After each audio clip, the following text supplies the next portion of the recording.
vô hạn còn muôn đời. Trời non đứng nguyên hồ do tay Ngài dệt nên. Nguyện năm nay vô hạn còn muôn đời.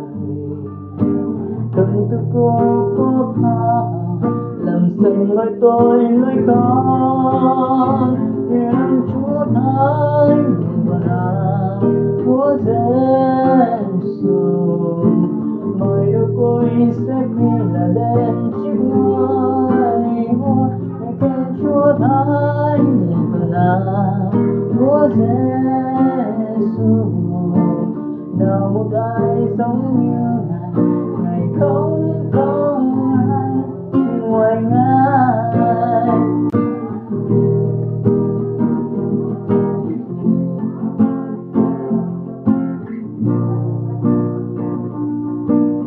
Nguyện năm nay vô hạn còn muôn đời. Trời non đứng nguyên hồ do tay Ngài dệt nên. Nguyện năm nay vô hạn còn muôn đời.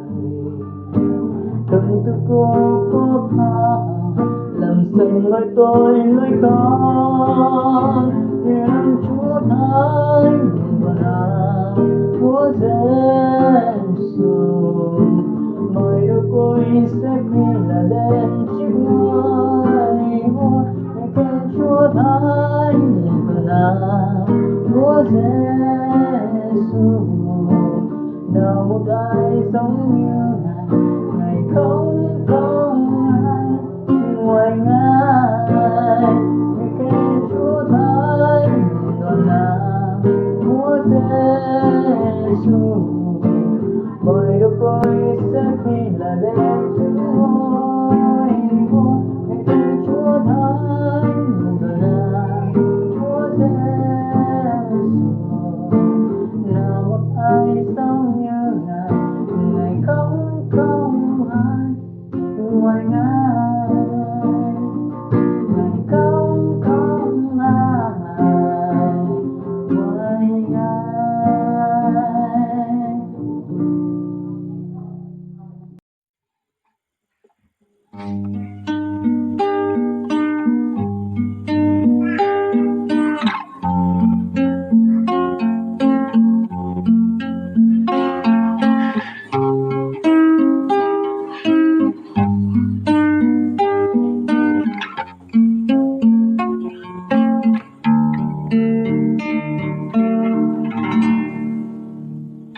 Trọn đời tôi dâng lên Thiên Chúa, cảm tạ Chúa nhân từ.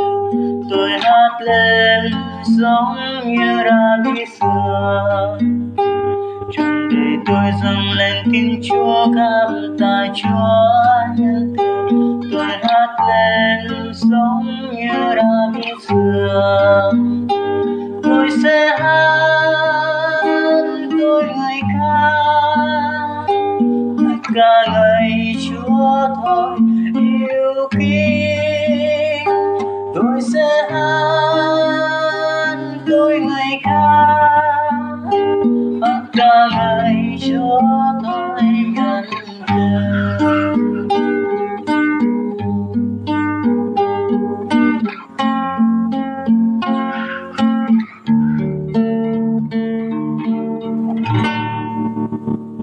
Trọn đời tôi dâng lên Thiên Chúa, cảm tạ Chúa nhân từ. Tôi hát lên giống như David xưa.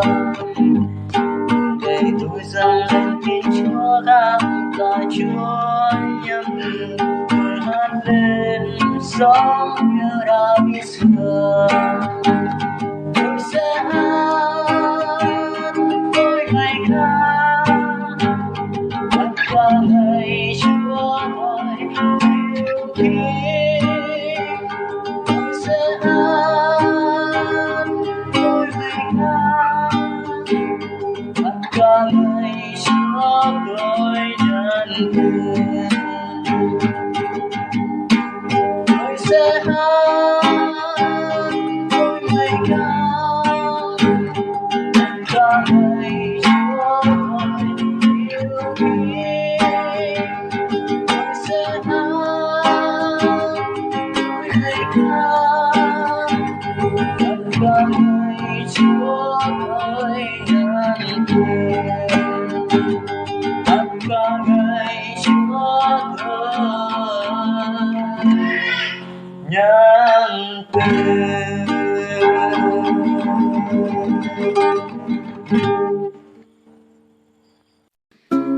Khi con đến cả cơn phước Ngài đã ban, con xa thì Chúa quá yêu con. Khi con nhớ các công việc là điều tay Chúa làm, con nhìn xa từ Chúa đang bên con. Chỉ khi con đến chiêm ngưỡng chính Ngài, sự bình an Ngài bao phủ con. Ôi xin cho con chăm xem lời hứa đời đời, cho những ai kính mến Ngài.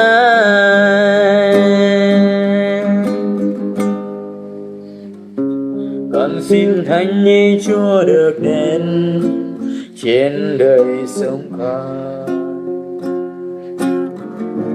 Lòng con quyết theo dấu chân Ngài, nguyện giờ phán đời sống con trong tay Ngài.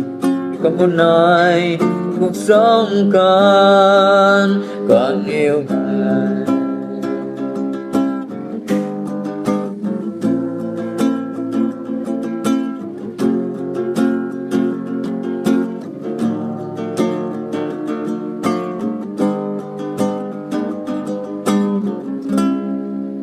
Khi con đến cả cơn phước Ngài đã ban, con nhìn ra thật Chúa quá yêu con.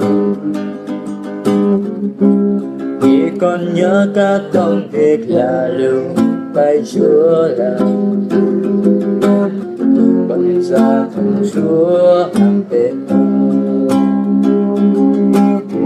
Nhưng trước khi con đến chiêm ngưỡng chính Ngài, sự bình an Ngài bao phủ con. Ôi xin cho con chăm xem lời hứa đời đời, cho những ai kính mến Ngài.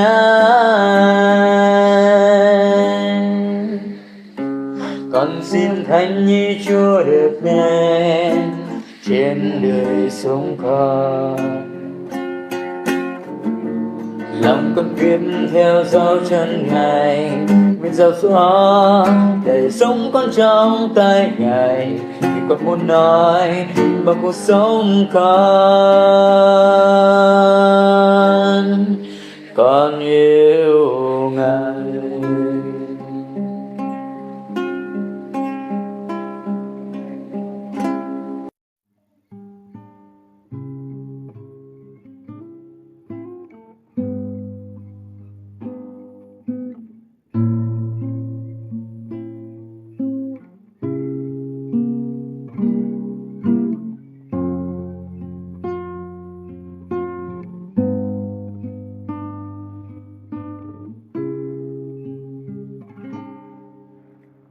Đêm thao thức đến với Chúa trong mỗi tường rào, lòng con đau xót thưa với Giêsu. Biết bao nhiêu người cứ hay chê cười, ôi sao Chúa lại quá im lặng với con. Đời gian nan bao đau thương, con sống cô đơn, tìm đâu phương hướng khi thấy bất an. Chúa ơi xin Ngài giúp con trong đời, cho con biết được Chúa đi cùng với con. Chúa sao tuyệt vời, ngắm xem khung trời, giơ tay Chúa dìu đến ban đầy sức sống. Chúa không thay dày đến ngưỡng này Ngài, lòng tan biến vui nghi ngờ trong đời.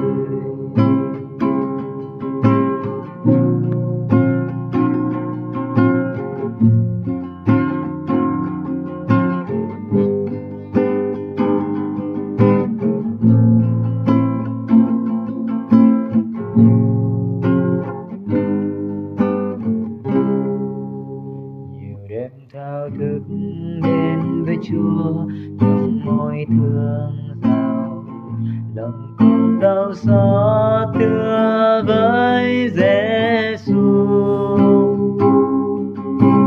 Biết bao nhiêu người cứ hay chê cười, vì sao Chúa đời quá im lặng với con. Đời gian nan bao đau thương, con sống cô đơn, tìm đâu phương hướng khi thấy bất an. Chúa ơi xin Ngài giúp con trong đời, cho con biết Chúa đi cùng với con. Chúa sao tuyệt vời, ngắm xem cùng trời, giơ tay Chúa đều ban đời sức sống. Chúa không thay dậy đến lương nơi Ngài, lòng tan biến mỗi nghi ngờ trong đời. Chúa con tin Ngài đấng yêu con nhiều, xin dâng Chúa con từ nay mãi mãi. Chúa con yêu Ngài, giúp con theo Ngài, để Người biết mãi qua đời sống con.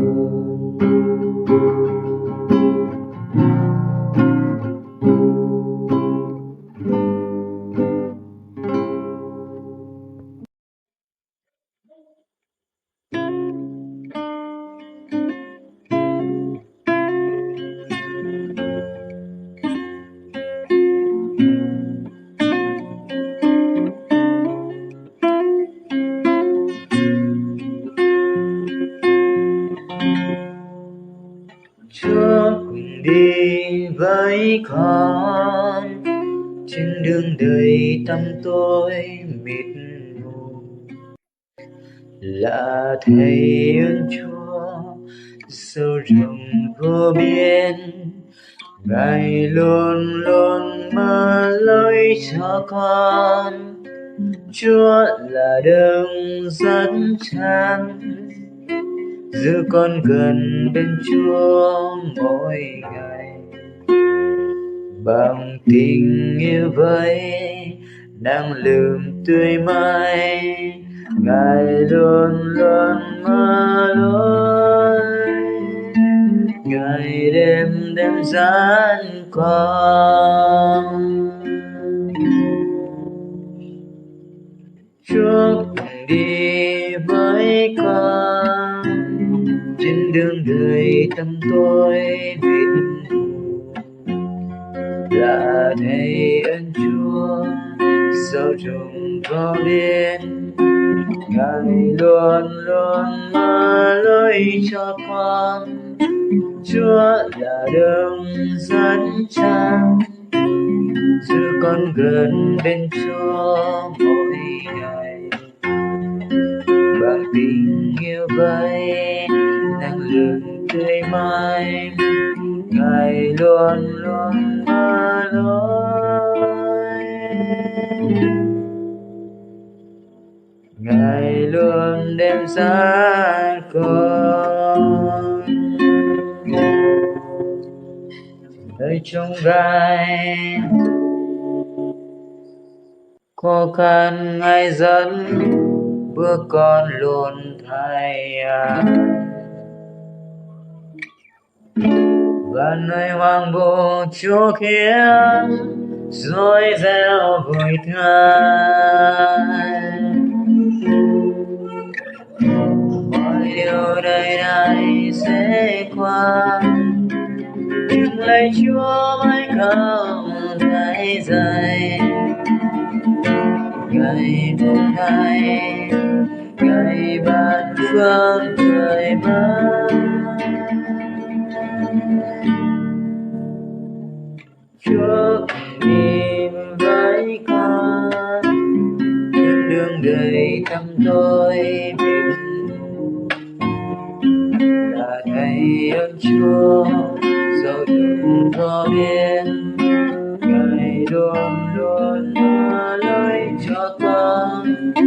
Chúa là đấng dẫn cha giữ con gần bên Chúa mỗi ngày. Tình yêu vơi đang lửa tươi mãi